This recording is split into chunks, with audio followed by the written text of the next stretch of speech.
kita lanjut ke bagian ketiga dari rata atau mean, ya, yaitu rata harmonis. Ya, ini adalah rumus untuk rata harmonis. Ya, untuk data tunggal itu H, ya ini adalah simbol dari rata harmonis. Itu sama dengan N per 1/X1 ditambah 1/X2 dan seterusnya sampai 1/Xn, di mana X1, X2 dan seterusnya ini adalah data, misalnya X1 itu data pertama, X2 adalah data kedua dan seterusnya. Nah, penulisannya ini disingkat menjadi seperti ini. H sama dengan N per sigma 1/Xi, di mana I-nya itu dari 1 sampai N. Nah, selanjutnya untuk data berkelompok atau data dalam bentuk tabel frekuensi itu seperti ini.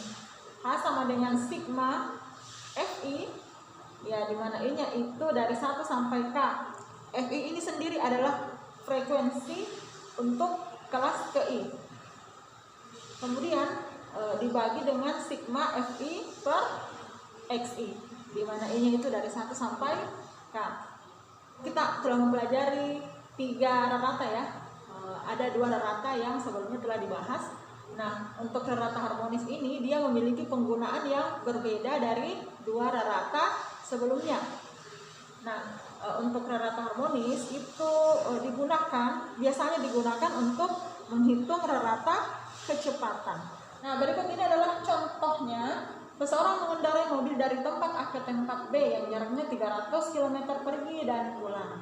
Waktu pergi ia menempuh dengan kecepatan 60 km per jam dan waktu pulang dengan kecepatan 75 km per jam. Yang ditanyakan adalah rata kecepatannya pergi dan pulang. Nah, adik-adik, sebelumnya pada pembahasan mengenai rata hitung, kita juga diberikan contoh mengenai persentase penjualan suatu toko atau rata persentase penjualan suatu toko. Ya, sudah dibahas juga bahwa untuk mencari rata persentase itu kita tidak bisa langsung menggunakan rata hitung. Ya, cara singkatnya kita untuk persentase atau untuk rata persentase kita menggunakan rata ukur. Nah, untuk kasus ini, untuk kasus rata kecepatan, ya, kita akan menggunakan 2 cara. Pertama, cara panjang, sebagaimana rumus yang kita ketahui mengenai rumus dari kecepatan, dan yang kedua dengan cara singkat, yaitu dengan menggunakan rata harmonis. Nah, kita jawab. Saya pakai cara panjang dulu ya. Nah, untuk rumus kecepatan itu sama dengan jarak per waktu tempuh.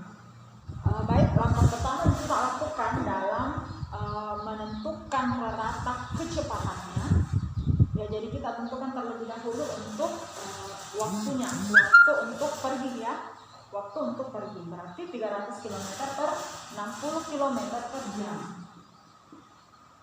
Perhatikan satuannya, ini sudah sesuai kilometer dan kilometer. 300 per 60 itu berarti sama dengan 5 jam. Jadi waktu tempuhnya untuk pergi itu 5 jam. Selanjutnya kita akan mencari waktu tempuh untuk pulang. Ya, berarti 300 km per 75 ya. 75 km per jam.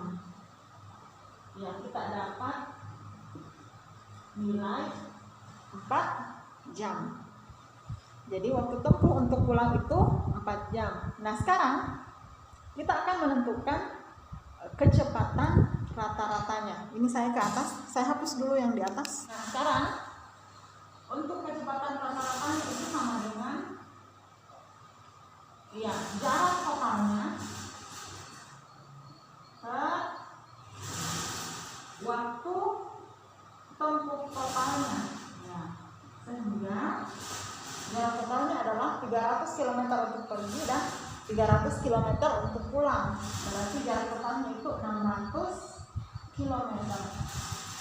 Kemudian waktu totalnya itu berarti 5 jam untuk pergi dan 4 jam untuk pulang. Berarti 9 jam. Ya, kita dapat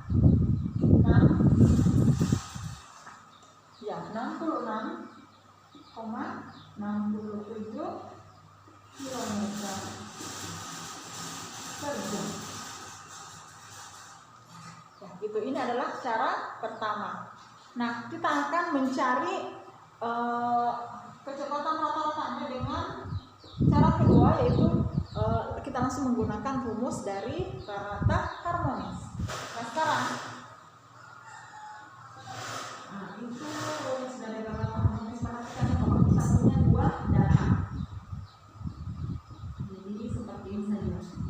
Nah, sekarang kita punya dua data, yaitu data untuk pergi dan data pulang. Nah, di sini kita tulis 2, kemudian serta X1 adalah 60 km per jam, kemudian kecepatan untuk pulang adalah 75 km per jam. Nah, di sini 2 per, kita samakan rumusnya. Di sini 300, kemudian di sini juga 300. Ini menjadi 5 dan ini 4. Nah, nanti ini sama dengan 2 per 9 per 300 atau sama dengan 600 per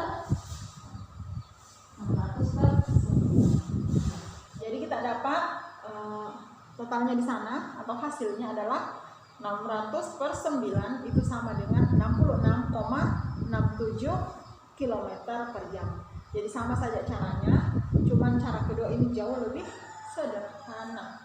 Ya, jadi diingat ya, kalau misalnya kita diminta mencari rata kecepatan pergi dan pulang supaya tidak terlalu panjang cara kita langsung bisa menerapkan rumus rata harmonis. Adik-adik, kita ke contoh untuk data berkelompok atau data dalam bentuk tabel sebaran frekuensi. Nah, untuk contohnya sendiri bisa adik-adik lihat di halaman 139 di bukunya, di contoh 5.6. Ya, kita diminta menentukan rata harmonis data dalam tabel 5.6. Nah, untuk tabel 5.6 itu sudah kita perlihatkan itu pada contoh rata ukur. Ini dia tabel 5.6. Nah, oke. Tabel nilai 80 mahasiswa. Nah, di sini ada nilai ujiannya, kemudian ada frekuensinya, kemudian untuk tanda kelasnya, oke, atau nilai tengah kelasnya itu kita tentukan sendiri. Ya, dengan cara 31 tambah 40 dibagi 2, kita dapat 35,5. Demikian seterusnya untuk tanda kelas yang lain. Nah, selanjutnya untuk rata harmonis, kita lihat bahwa rumusnya adalah, ini rumusnya. Nah, FI, oke, kolom untuk FI sudah ada. Kemudian yang perlu dicari selanjutnya adalah kolom untuk FI per XI, ya kan? Jadi kita akan menambahkan satu kolom lagi di sebelah kolom XI. Jadi seperti ini. Nah, di sini adalah kolom nilai ujian, oke, bisa adik-adik lihat. Kemudian di sebelahnya ada kolom FI.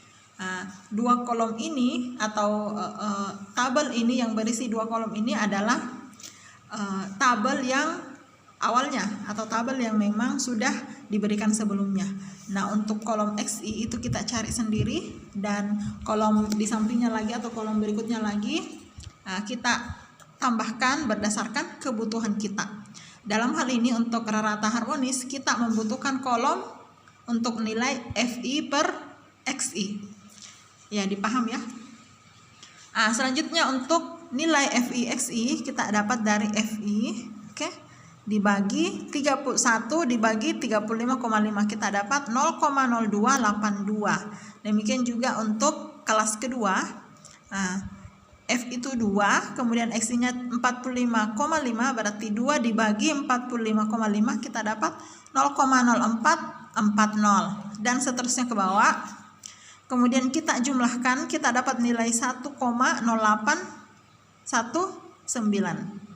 Nah, untuk FI-nya sendiri ya kita dapat itu nilainya atau jumlahnya adalah 80. Jadi setelah kita dapat jumlah masing-masingnya, masing-masing kolomnya, perhatikan ya. Nah, baru kita masukkan ke rumus untuk rata harmonis. Oke, ini dia rumusnya, diingat kembali, ini dia rumusnya. Berarti di atas kita akan tulis 80 ya. Di atas ini nilainya adalah 80 untuk tabel yang tadi ya. Kemudian yang di bawahnya, oke, yang sebelah sini itu nilainya 1,08. Ini dia. 1,0819. Berarti 80 oke dibagi 1,0819. Sini dia. Bisa kelihatan ya. 80 per 1,0819 kita dapat nilai 73,94. Sehingga diperoleh rata harmonisnya itu sama dengan 73,94. Baik adik-adik, kita lanjut ke bagian kedua dari ukuran gejala pusat ini, yaitu modus. Nah, mungkin adik-adik pernah mendengar istilah modus ini ya. Kita hanya mengulangi dari apa yang sudah pernah adik-adik dapat di bangku SMA. Modus dalam hal ini adalah data yang paling banyak muncul. Hubungannya dengan ukuran gejala pusat ini, kenapa ini dijadikan bagian dari ukuran gejala pusat di samping rata. Nah, adik-adik ingat kembali ya, atau saya ulangi kembali bahwa data itu secara umum dibagi menjadi data kualitatif dan juga data kuantitatif. Di samping tentu saja pembagian jenis data yang lain ya, seperti data ekstern dan intern, data primer dan juga data sekunder dan lain-lain ya. Nah, untuk data kualitatif dan data kuantitatif ini itu dibedakan lagi menjadi data, ada 4 jenis data. Jadi namanya data nominal, data ordinal, kemudian data interval dan juga data rasio. Saya tuliskan dulu. Jadi di sini ada 4 pembagian data, yaitu data nominal, ordinal, data interval dan juga data rasio. Nah, tadi kita sempat membahas mengenai data kualitatif dan juga data kuantitatif. Ya, kalau data kualitatif itu sering kita sebut dengan data kategori. Oke, nah dalam proses analisis data untuk misalnya penelitian yang selain penelitian kualitatif, jadi sama halnya dengan data ya, penelitian itu namanya penelitian kualitatif dan ada juga penelitian kuantitatif.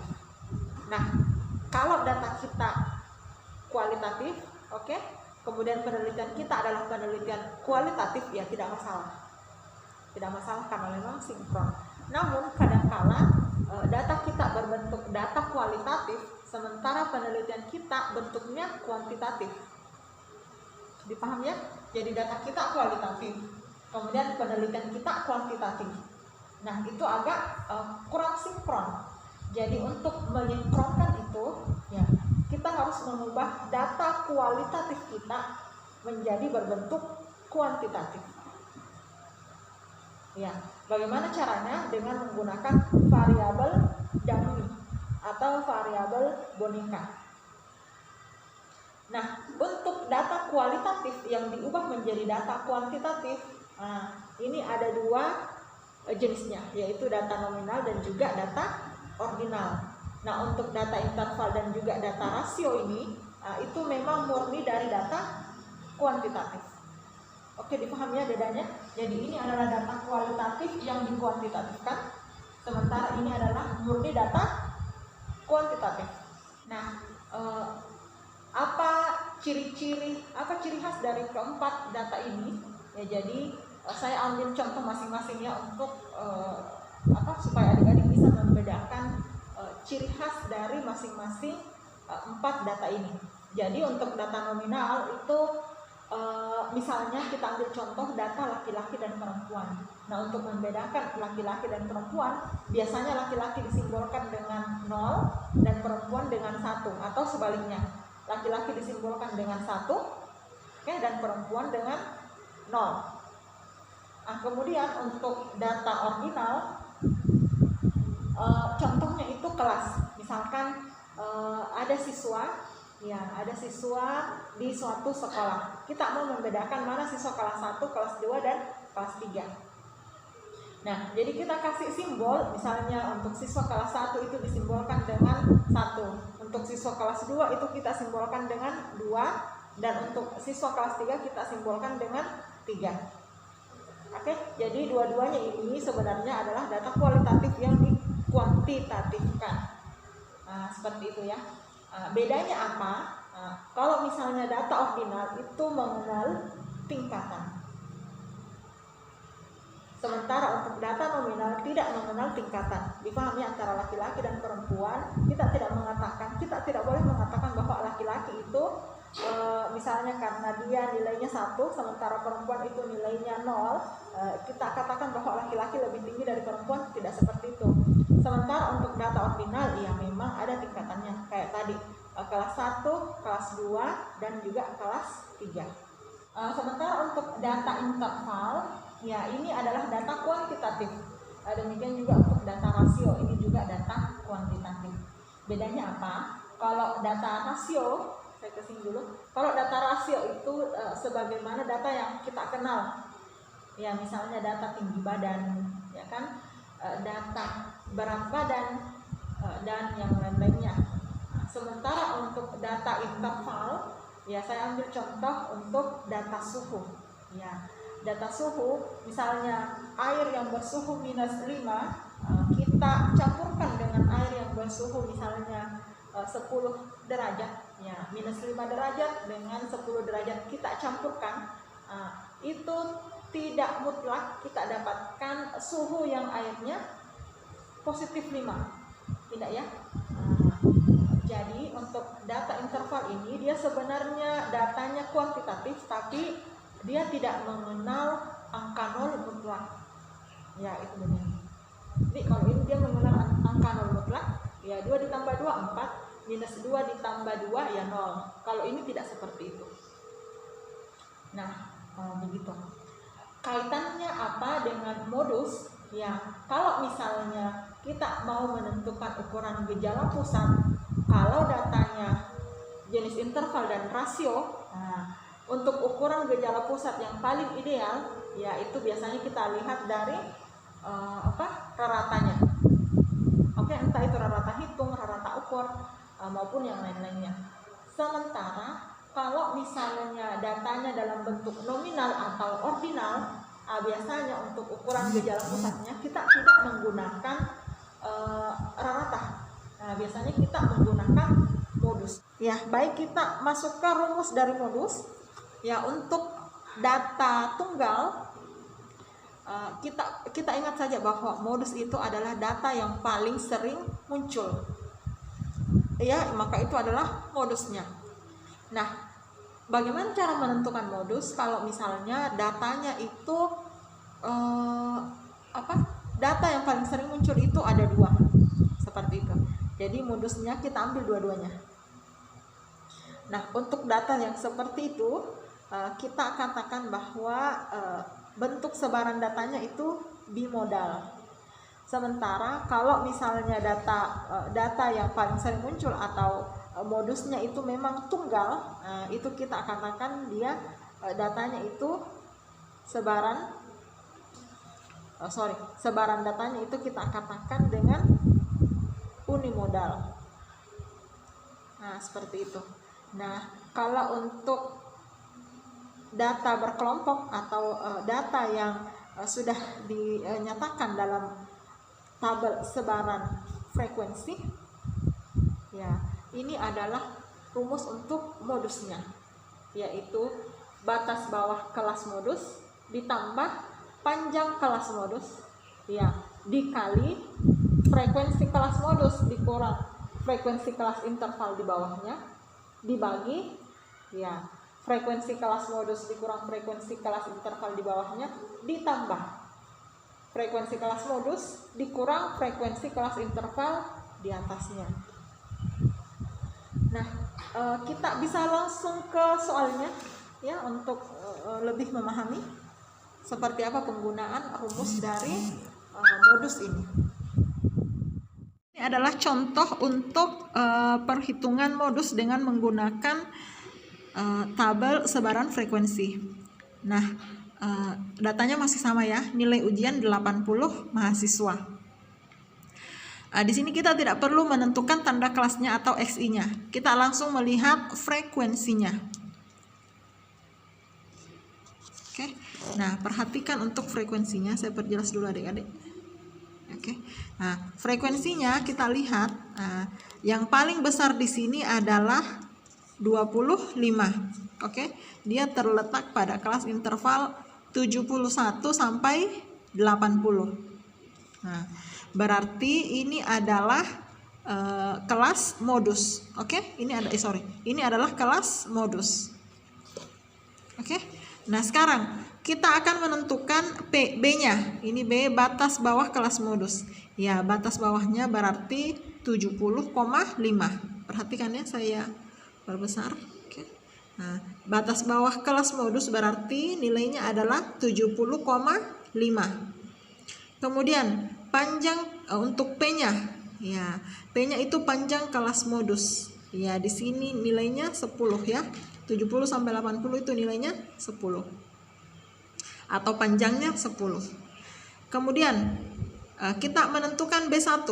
B1 adalah frekuensi kelas modus ya dikurangi frekuensi kelas interval di bawahnya. Oke, di bawahnya berarti yang di atas. Oke, yang kelasnya yang letaknya di atas ini kan kelas di bawahnya ya. Nah, berarti kita geser ke sini. Ya, ini dia 25, kemudian frekuensi kelas di bawahnya itu sama dengan 15. Berarti kalau dikurangi 25 dikurang 15 kita dapat 10. Berarti B1-nya itu 10. Oke ya. Kemudian untuk B2 adalah frekuensi kelas modus dikurangi frekuensi kelas interval di atasnya.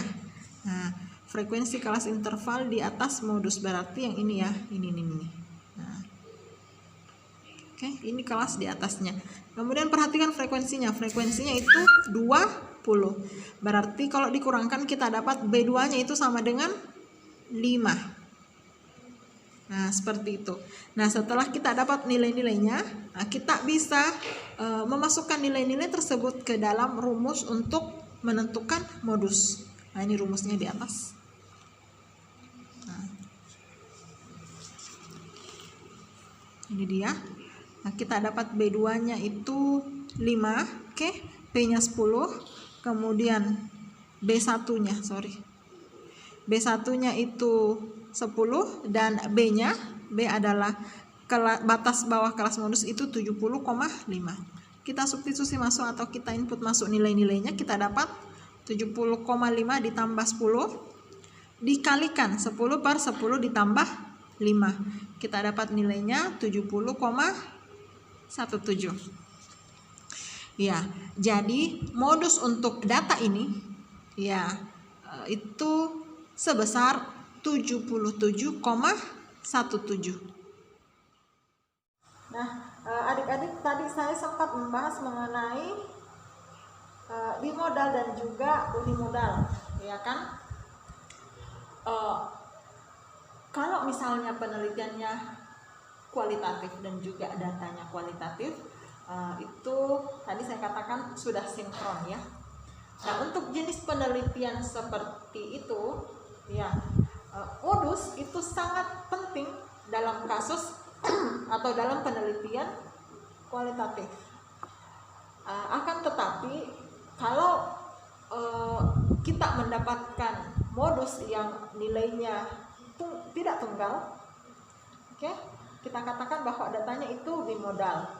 Nah, biasanya bimodal ini terjadi karena beberapa hal. Ya, saya bacakan saja ya.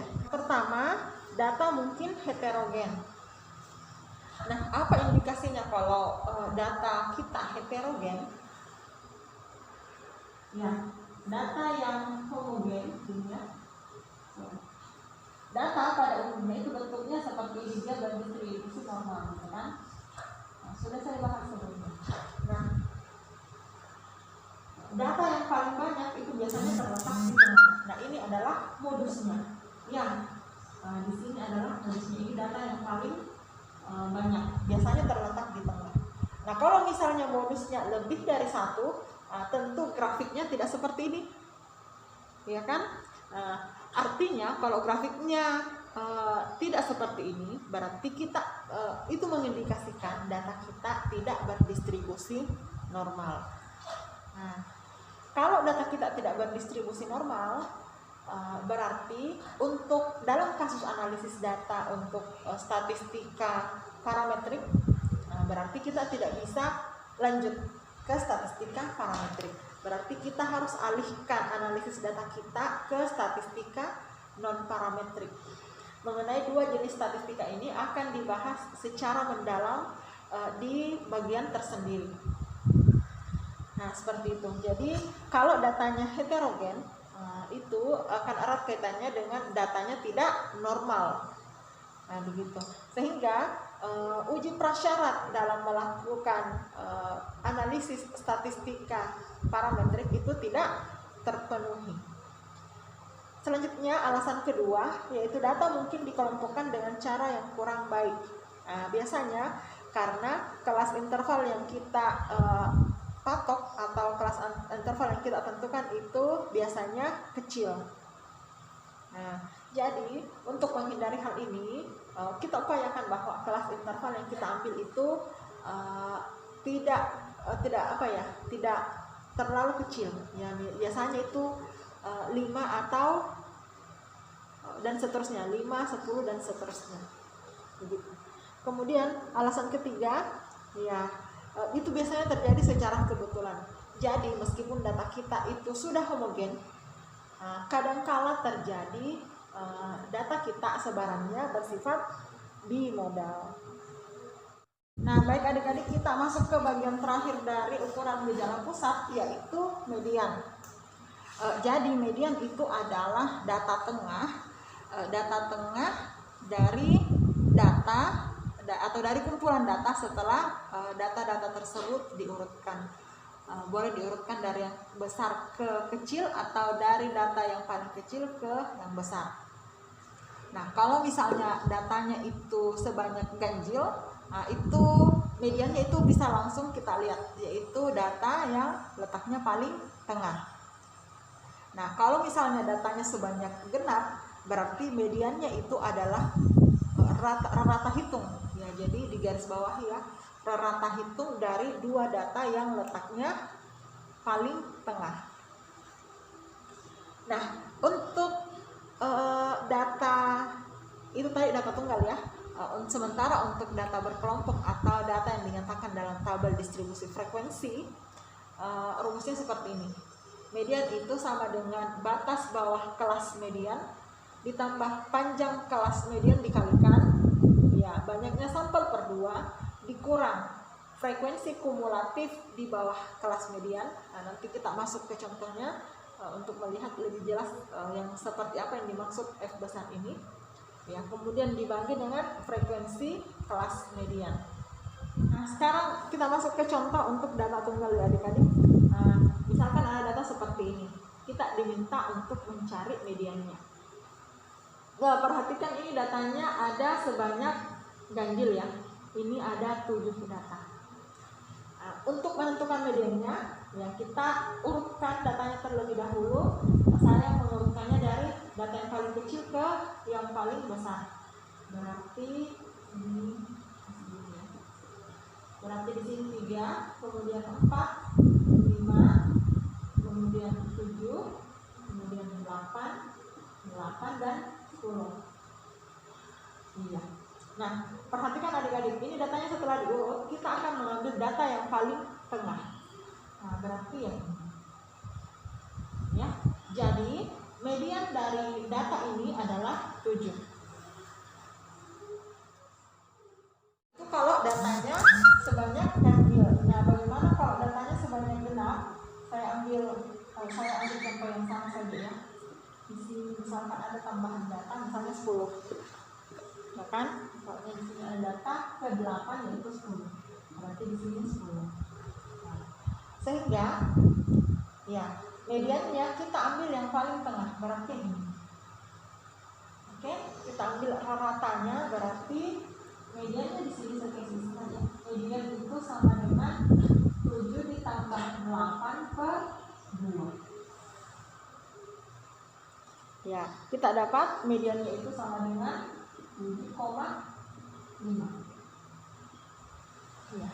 Kita ke contoh untuk menentukan median pada data berkelompok.